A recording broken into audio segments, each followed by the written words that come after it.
ప్రధాని శ్రీ నరేంద్ర మోడీ విజయ సంకల్ప సభ పటాన్ చెరువు పర్యటన సందర్భంగా ఘన స్వాగతం. డాక్టర్ అంజిరెడ్డి బీజేపీ రాష్ట్ర సీనియర్ నాయకులు, మెదక్ పార్లమెంట్. రాష్ట్ర వ్యాప్తంగా గత కొన్ని రోజుల నుంచి పిఠాపురం మారుమోగుతుంది. ఎందుకంటే జనసేన అధినేత పవన్ కళ్యాణ్ పిఠాపురం నుంచే పోటీ చేస్తారని ప్రచారం జోరందుకోవడంతో మొత్తం పిఠాపురంలో జన సైనికులు కావచ్చు మొత్తం అంతా కూడా ఆనందం వ్యక్తం చేస్తున్నారు. ప్రస్తుతం కాకినాడ జిల్లా ఈ పిఠాపురంలో అయితే ఈరోజు ప్రత్యేక పూజలు చేస్తున్నారు. శ్రీపాద వల్లభుడి సాక్షిగా ఈ రోజైతే 108 కొబ్బరికాయలు కొట్టి జనసేన అధినేత పవన్ కళ్యాణ్ ఇక్కడి నుంచే పోటీ చేయాలి, పిఠాపురం మారాలంటే పవన్ రావాలంటూ వీళ్ళంతా కూడా పూజలు చేస్తున్నట్టు పరిస్థితి. ప్రస్తుతం డాక్టర్ పల్లా శ్రీధర్ నాయకులు ఉన్నారు. మన విషయంలో ఇది తెలుసుకునే ప్రయత్నం చేద్దాం. సార్ చెప్పండి, ఏంటి పవన్ రావాలి, పవన్ మారాలని చెప్పేసి గతంలో మీరు స్లోగన్లు ఇచ్చారు. ఇప్పుడు ప్రస్తుతం పిఠాపురంలోనే పోటీ చేయాలంటూ ఇప్పుడు ఈరోజు ప్రత్యేక పూజలు చేస్తారు. ఏ విధంగా మొత్తం చేస్తున్నారు? ఇది స్లోగన్స్కి వస్తే పవన్ రావాలి, పాలన మారాలన్నది రాష్ట్రం యొక్క స్లోగను.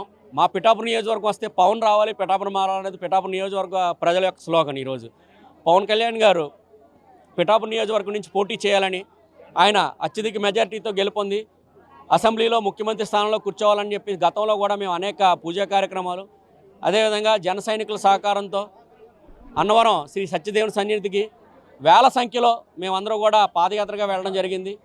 అదేవిధంగా తొలి తిరుపతికి కూడా వేల సంఖ్యలో జన సైనికులతో కలిసి పాదయాత్రగా కుటుంబ సమేతంగా మేమందరూ కూడా వెళ్ళడం జరిగింది.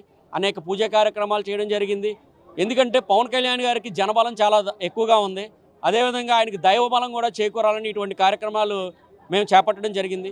పిఠాపురం నియోజకవర్గం నుంచి ఆయన పోటీ చేయడం వల్ల ఆయన గెలుపు సునాయాసమే కాకుండా ఆయన దాదాపు నామినేషన్ వేసి వెళ్ళిపోతే జన సైనికులు, వీరమహిళలు మేమందరూ కూడా భుజాల మీద ఎత్తుకుని ఈ ఎలక్షన్ చేస్తామని దాదాపు 1,00,000 ఓట్ల పైచీలకు మెజార్టీతో మునుపన్నడు ఏ నాయకుడు ఏ ఎలక్షన్లో గెలవలేని మెజార్టీతో ఆయన గెలిపించుకుని ముఖ్యమంత్రి స్థానంలో మేము కూర్చోబెట్టడానికి మేము సిద్ధంగా ఉన్నామని ఈ సందర్భంగా తెలియజేస్తున్నాను. ఈరోజు ఆయన గతంలో కూడా అన్నారు 2019లో ఆ దత్తున అనుగ్రహం ఉంటే పిఠాపురం నియోజకవర్గం నుంచి పోటీ చేస్తారని చెప్పి అన్నారు. ఆ కోరిక 2024లో నెరవేరబోతుంది కాబట్టి 5 సంవత్సరాల నిరీక్షణ ఈరోజు మనకి జరగబోతుంది. కాబట్టి పవన్ కళ్యాణ్ గారిని ఎప్పుడు ఇక్కడ నామినేషన్ వేస్తారో, ఎప్పుడు గెలిపించుకుందామని చెప్పి మేము అందరూ కూడా సంసిద్ధంగా ఉన్నాం. పిఠాపురంలో పవన్ జనసేన నుంచి ఎంతోమంది టికెట్ రేసులో ఉన్నారు. గతంలో కూడా మీరు గత 3-4 సంవత్సరాల నుంచి కూడా మీరు ఎంతో జనసేన కోసం కృషి చేస్తున్నారు. పవన్ కళ్యాణ్ ఎందుకు పోటీ చేయాలని మీరు కోరుకున్నారా? అంటే పిఠాపురం ఏ విధంగా మారాలనుకుంటున్నారు? సో ఒక్కటండి, ముఖ్యమంత్రి అభ్యర్థి ఒక పార్టీ అధినేత ఒక నియోజకవర్గంలో పోటీ చేస్తే ఆ నియోజకవర్గం చాలా అభివృద్ధి చెందుతుంది. ఎందుకంటే ముఖ్యమంత్రి గారి నియోజకవర్గం అనేది ఖచ్చితంగా మిగిలిన నియోజకవర్గాల మీద డెఫినెట్గా ఎడ్జ్ ఉంటుంది. కానీ పవన్ కళ్యాణ్ లాంటి వ్యక్తిని ముఖ్యమంత్రి అయినప్పుడు ఆటోమేటిక్గా అన్ని నియోజకవర్గాలు బాగుంటాయి.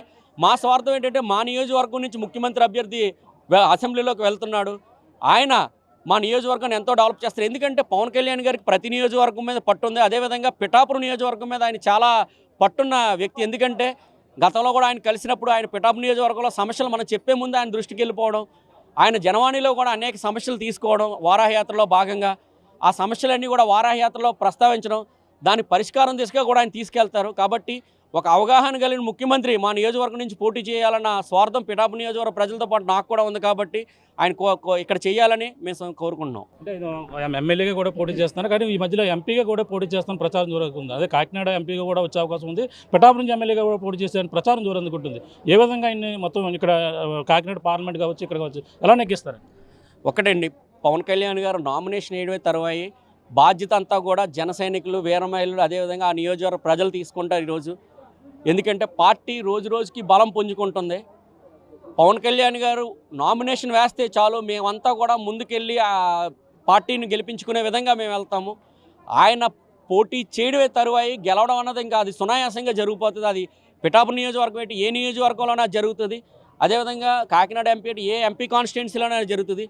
ఆయన పోటీ చేస్తే ఆ నియోజకవర్గంతో పాటు ఆ చుట్టుపక్కల ఉన్న నియోజకవర్గాల్లో కూడా అద్భుత మెజార్టీతో మిగిలిన అభ్యర్థులు కూడా జనసేన, తెలుగుదేశం ఉమ్మడి అభ్యర్థులు గెలవడం అయితే పక్కా జరుగుతుంది. అంటే ప్రధానంగా చూసుకుంటే ఇప్పుడు వైసీపీ పవన్ కళ్యాణ్ ఎక్కడ పోటీ చేసినా ఓడించి తీరుతామంటున్నారు. గతంలో భీమవరం కావచ్చు, గాజువాక కావచ్చు, ఇవన్నీ కూడా అక్కడ ఓడిపోయిన పరిస్థితి.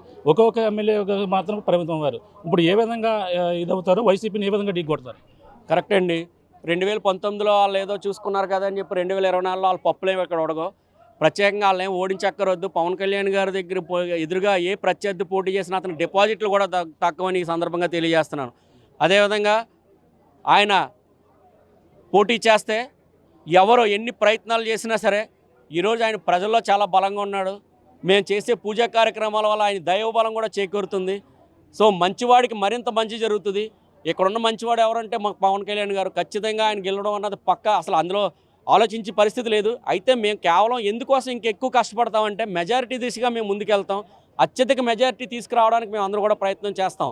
అంతే తప్పితే మిగిలిన వాళ్ళకి ఖచ్చితంగా డిపాజిట్లు కూడా రావండి ప్రత్యర్థులకి. అది మాత్రం వైసీపీ వాళ్ళు గుర్తుపెట్టుకోవాలా. మేము ఇచ్చే సలహా ఏంటంటే మా గెలుపు కోసం మీరేమీ కంగారు పడకండి. మీరు కంగారు పడాల్సింది ఏంటంటే కనీసం మర్యాదపూర్వకంగా మీరు కొంచెం డిపాజిట్లన్నా తెచ్చుకునే విధంగా మీరు అభ్యర్థులు నిలబెట్టుకోమని చెప్తున్నాం. చూస్తున్నాం ఇది పరిస్థితి. ప్రధానంగా పిఠాపురం నుంచి పవన్ కళ్యాణ్ పోటీ చేస్తే మాత్రం భారీ మెజార్టీతో గెలిపిస్తామన్నారు. అలాగే గతంలో 2019లో శ్రీపాద వల్లభన్ సాక్షిగా ఆయన ఆశీస్సులు ఉంటే పిఠాపురం నుంచే పోటీ చేస్తారు. కానీ కొన్ని అనివార్య కారణాల వల్ల భీమవరం కావచ్చు, గాజువాకలో పోటీ చేశారు. పోటీ చేయడంతో ప్రధానంగా మళ్ళీ ఇప్పుడు అంతా 2024లో పిఠాపురం నుంచి అయితే పవన్ కళ్యాణ్ పోటీ చేస్తారంటూ ప్రచారం అయితే జోరందుకుంది. ఈ నేపథ్యంలో ఇక్కడ ఉన్నటువంటి జన సైనికులు ఈరోజు శ్రీపాద వల్లభన్ గుడిలో దర్శించుకుని ప్రత్యేక పూజలు నిర్వహించి 108 కొబ్బరికాయలు కొట్టి ఇక్కడంతా కూడా పూజలు నిర్వహిస్తున్నారు. పవన్ కళ్యాణ్ వస్తే భారీ మెజార్టీతో ఇక్కడ పవన్ కళ్యాణ్ గెలిపించుకుంటాం. అలాగే వైసీపీ ఏదైతే చేసిందో దాన్ని అంతా కూడా తిప్పికొట్టేందుకు మేమంతా జన సైనికులు సిద్ధంగా ఉన్నారు. అలాగే పిల్లా శ్రీధర్ ఆధ్వర్యంలో ఈరోజు భారీ కార్యక్రమం అయితే ఇక్కడ చేపట్టిన పరిస్థితి ప్రధానంగా ఉందని చెప్పాలి. ఇది కూడా ఉన్న తాజా పరిస్థితి. ఇక మేము రాముతో ప్రకాష్, RTV పిఠాపురం నుంచి. మరిన్ని వీడియోస్ కోసం ఛానల్ ని సబ్స్క్రైబ్ చేయండి. లేటెస్ట్ అప్డేట్స్ కోసం వాట్సాప్ ఛానల్ ని ఫాలో చేయండి. అండ్ లింక్ డిస్క్రిప్షన్ లో ఉంది.